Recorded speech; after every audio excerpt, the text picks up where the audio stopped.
ಎಲ್ಲರಿಗೂ ನಮಸ್ಕಾರ. ಇವತ್ತಿನಿಂದ ಹೊಸ ಸೀರೀಸ್ ಆರಂಭ ಆಗ್ತದೆ. ಸಾಮಾನ್ಯವಾಗಿ ಈ 12 ರಾಶಿಗಳಲ್ಲಿ ಈ ಟಾಪಿಕಲ್ಲಿ ಏನು ಬರ್ತದೆ ಅಂತ ಹೇಳಿದರೆ, 12 ರಾಶಿಗಳಲ್ಲಿ ನೀವು ಈ ಪ್ರತಿಯೊಂದು ರಾಶಿಯವರ ಸ್ನೇಹ ಅಥವಾ ಅವರ ಸಂಪರ್ಕ ಮಾಡುವಾಗ ನೀವು ಯಾವ ವಿಷಯದ ಬಗ್ಗೆ ಆಲೋಚನೆ ಮಾಡಬೇಕಂತ ಈ ವಿಷಯದಲ್ಲಿ ಈ ಟಾಪಿಕಲ್ಲಿ ತಿಳಿಸ್ಕೊಡ್ತಾ ಇದ್ದೇವೆ.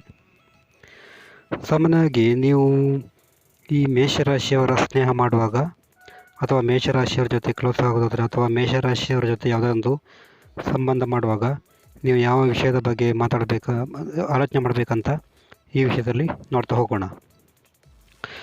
ಸಾಮಾನ್ಯವಾಗಿ ನೀವು ಮೇಷರಾಶಿಯವರ ಸ್ನೇಹ ಅಥವಾ ಸಂಬಂಧ ಮಾಡುವಾಗ ಈ ಕೆಳಗಿನ ಮುಖ್ಯ ವಿಷಯಗಳನ್ನು ನೀವು ಗಮನಿಸಬೇಕಾಗ್ತದೆ.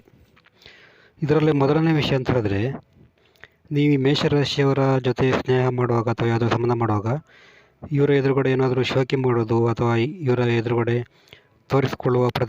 ತೋರಿಸ್ಕೊಳ್ಳೋದು ಈ ಥರ ಏನು ಮಾಡಲಿಕ್ಕೆ ಹೋಗಬೇಡಿ. ಯಾಕಂದರೆ ಸಾಮಾನ್ಯವಾಗಿ ಮೇಷರಾಶಿಯವರಿಗೆ ತಮ್ಮ ಸ್ನೇಹಿತರು ಶೋಕಿ ಮಾಡೋದು ತೋರಿಸ್ಕೊಂಡಿರೋದು ಬಿಲ್ಕುಲ್ ಇಷ್ಟ ಆಗಲ್ಲ ಅಂತ ಹೇಳ್ಬೋದು. ಆ ಕಾರಣ ಈ ವಿಷಯದಲ್ಲಿ ಸ್ವಲ್ಪ ಎಚ್ಚರಿಕೆಯಿಂದ ಇರಬೇಕು. ಮತ್ತು ಸಾಮಾನ್ಯವಾಗಿ ಎರಡನೇ ಪಾಯಿಂಟ್ ಅಂತ ಹೇಳಿದ್ರೆ, ಈ ಮೇಷರಾಶಿಯವರ ಜೊತೆ ನೀವೇನಾದರೂ ಫ್ರೆಂಡ್ಸ್ ಆಗಿದ್ದರೆ ಇವ್ರ ಜೊತೆ ಕಪಟತೆ, ಮೋಸ ಮತ್ತು ಹಿಂದೆ ಒಂದು ಮುಂದೆ ಒಂದು ಮಾತಾಡೋದು ಈ ಥರ ಮಾಡಲೇಬೇಡಿ. ಯಾಕಂದರೆ ಈ ಮೇಷರಾಶಿಯವರು ಯಾವತ್ತೂ ಕೂಡ ಸ್ಟ್ರೈಟ್ ಫಾರ್ವರ್ಡ್. ಯಾಕಂದರೆ ಇವರಿಗೆ ಕೂಡ ಈ ಥರ ಹಿಂದೆ ಮುಂದೆ ಯಾವ ಥರನೂ ಇರಲ್ಲ. ಆ ಕಾರಣ ನೀವು ನಿಮ್ಮ ಫ್ರೆಂಡ್ಸು ಅಥವಾ ನಿಮ್ಮ ಕ್ಲೋಸ್ ಫ್ರೆಂಡ್ಸ್ ಏನಾದರೂ ಮೇಷರಾಶಿಯವರು ಆಗಿದ್ದರೆ ನೀವು ಇವ್ರ ಜೊತೆ ಹಿಂದೊಂದು ಮುಂದೊಂದು ಮತ್ತು ಈ ಥರ ಏನು ಮಾಡಲಿಕ್ಕೆ ಹೋಗಬೇಡಿ. ಇದು ಕೂಡ ನಿಮಗೆ ಈ ಸ್ನೇಹದಲ್ಲಿ ಕಟ್ಟಾಗುವ ಸಾಧ್ಯತೆ ತುಂಬಾ ಇರ್ತದೆ ಅಂತ ಹೇಳ್ಬೋದು. ಮತ್ತು ಮೂರನೇ ಪಾಯಿಂಟ್ ನೋಡೋದಾದರೆ, ಈ ಮೇಷರಾಶಿಯವರ ಕೋಪ ಇದೆಯಲ್ಲ, ಇದನ್ನು ನೀವು ತಪ್ಪಾಗಿ ಅರ್ಥೈಸಲಿಕ್ಕೆ ಹೋಗಬೇಡಿ.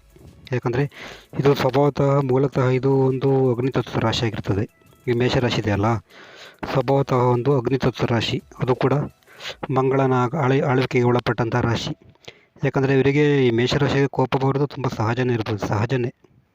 ಆ ಕಾರಣ ಇವರು ಕೋಪ ಬಂದಾಗ ಏನೇನೋ ಒಂದು ಬೈಕ್ ಬಂದಂಗೆ ಹೇಳಿಬಿಡ್ತಾರೆ. ಆದರೆ ಇವರಿಗೆ ಮನಸ್ಸಲ್ಲಿ ಆ ಥರ ಏನೂ ಕೆಟ್ಟ ಭಾವನೆ ಇರಲ್ಲ. ಆ ಕಾರಣ ನೀವು ಮೇಷರಾಶಿಯವರ ಸ್ನೇಹಿತರಾಗಿದ್ದರೆ ನೀವು ಇದ್ರ ಬಗ್ಗೆ ಸ್ವಲ್ಪ ಎಚ್ಚರಿಕೆಯಿಂದ ಇರಬೇಕು. ಮತ್ತು ನಾಲ್ಕನೇ ಪಾಯಿಂಟ್ ಅಂತ ಹೇಳಿದ್ರೆ, ನೀವೇನಾದರೂ ಮೇಷರಾಶಿಯವರ ಫ್ರೆಂಡ್ಸ್ ಆಗಿದ್ದರೆ ಇವ್ರ ಬಳಿ ಏನಾದರೂ ನೀವು ತಪ್ಪು ಮಾಡಿದರೆ ಅದನ್ನು ನೀವು ಒಪ್ಪಿಕೊಳ್ಬೇಕು. ಅಂದರೆ ತಪ್ಪು ಮಾಡಿದ್ದೇನೆ, ಈ ಥರ ಆಗಿದೆ ಅಂತ ಒಪ್ಪಿಕೊಳ್ಬೇಕು. ಯಾಕಂದರೆ ನೀವು ತಪ್ಪನ್ನು ಮುಚ್ಚಿಟ್ಟರೆ ಅವರಿಗೆ ಇದು ಕೂಡ ಬಿಲ್ಕುಲ್ ಇಷ್ಟ ಆಗಲ್ಲ ಅಂತ ಹೇಳ್ಬೋದು. ಮತ್ತು ನೆಕ್ಸ್ಟ್ ಪಾಯಿಂಟ್ ಅಂತ ಹೇಳಿದ್ರೆ, ನೀವು ಇವರ ಕೆಲಸದಲ್ಲಿ ಈ ಮೇಷರಾಶಿಯವರ ಫ್ರೆಂಡ್ಸ್ ಆಗಿದ್ದರೆ ನೀವು ಎಷ್ಟೇ ಕ್ಲೋಸ್ ಫ್ರೆಂಡ್ಸ್ ಆಗಿದ್ದರೂ ಕೂಡ ಇವರ ಕೆಲಸದಲ್ಲಿ ಅಥವಾ ಇವರ ಏನೋ ಒಂದು ವರ್ಕಲ್ಲಿ ನೀವು ಹಸ್ತಕ್ಷೇಪ ಮಾಡಬಾರ್ದು. ಅಂದರೆ ಅವರ ಕೆಲಸದಲ್ಲಿ ತಲೆ ಹಾಕೋದು ಇದು ಬಿಲ್ಕುಲ್ ಮಾಡಲೇಬೇಡಿ. ಯಾಕಂದರೆ ಅದು ನೀವು ಎಷ್ಟೇ ಅವರಿಗೆ ಈ ಮೇಷರಾಶಿಯವರಿಗೆ ನೀವು ಎಷ್ಟೇ ಒಂದು ಕ್ಲೋಸ್ ಇರಲಿ, ಎಷ್ಟೇ ಒಂದು ಆಪ್ತರಾಗಿದ್ದರೂ ಕೂಡ ಇದೊಂದು ತಪ್ಪು ಮಾತ್ರ ಮಾಡಬೇಡಿ. ಯಾಕಂದರೆ ಇದರಿಂದ ಅವರು ನಿಮ್ಮ ಸ್ನೇಹವನ್ನು ಕಟ್ ಮಾಡೋ ಸಾಧ್ಯತೆ ಇರ್ತದೆ. ಮತ್ತು ಲಾಸ್ಟ್ ಪಾಯಿಂಟ್ ಅಂತ ಹೇಳಿದ್ರೆ, ಈ ಮೇಷರಾಶಿಯವರ ಜೊತೆ ನೀವೇನಾದರೂ ಫ್ರೆಂಡ್ಸ್ ಅಥವಾ ಸ್ನೇಹಿತರಾಗಿದ್ದರೆ ಇವರನ್ನು ಕಂಟ್ರೋಲ್ ಮಾಡಲಿಕ್ಕೆ ಪ್ರಯತ್ನ ಮಾಡಬೇಡಿ. ಇವರನ್ನು ಕಂಟ್ರೋಲ್ ಮಾಡೋದು, ಇವರನ್ನು ನಿಯಂತ್ರಣ ಮಾಡೋದು, ಇವರ ಮೇಲೆ ಅಧಿಕಾರ ಚಲಾಯಿಸಲಿಕ್ಕೆ ಯತ್ನಿಸೋದು ಇದನ್ನು ಮಾಡಲೇಬೇಡಿ. ನೀವು ಈ ಥರ ಮಾಡಿದರೆ ನೀವು ಎಷ್ಟೇ ಕ್ಲೋಸ್ ಅಥವಾ ಆಪ್ತ ಸ್ನೇಹಿತರಾಗಿದ್ದರೂ ಕೂಡ ನಿಮ್ಮ ಸಂಬಂಧ ಕಟ್ಟಾಗ್ತದೆ. ಯಾಕಂದರೆ ಈ ಸಾಮಾನ್ಯವಾಗಿ ಮೇಷರಾಶಿಯರದ್ದು ಒಂದು ಸತ್ಯ ಅಂತ ಹೇಳಿದ್ರೆ, ಇವ್ರ ಜೊತೆ ನೀವು ಸರಿಯಾಗಿದ್ದರೆ, ಇವ್ರ ಜೊತೆ ತುಂಬ ಪ್ರೀತಿಯಿಂದ ಇದ್ದರೆ ಇವರಂಥ ಫ್ರೆಂಡ್ಸ್ ನಿಮಗೆ ಸಿಗಲಿಕ್ಕೆ ಸಾಧ್ಯನೇ ಇಲ್ಲ. ಯಾಕಂದರೆ ಈ ಮೇಷರಾಶಿಯವರು ಒಂದು ಸಲ ಫ್ರೆಂಡ್ಸ್ ಆದರೆ ಇದೆಯಲ್ಲ, ತುಂಬ ಒಂದು ನಿಮಗೆ ನಿಜವಾಗಿ ಅನುಭವಕ್ಕೆ ಬರ್ತದೆ.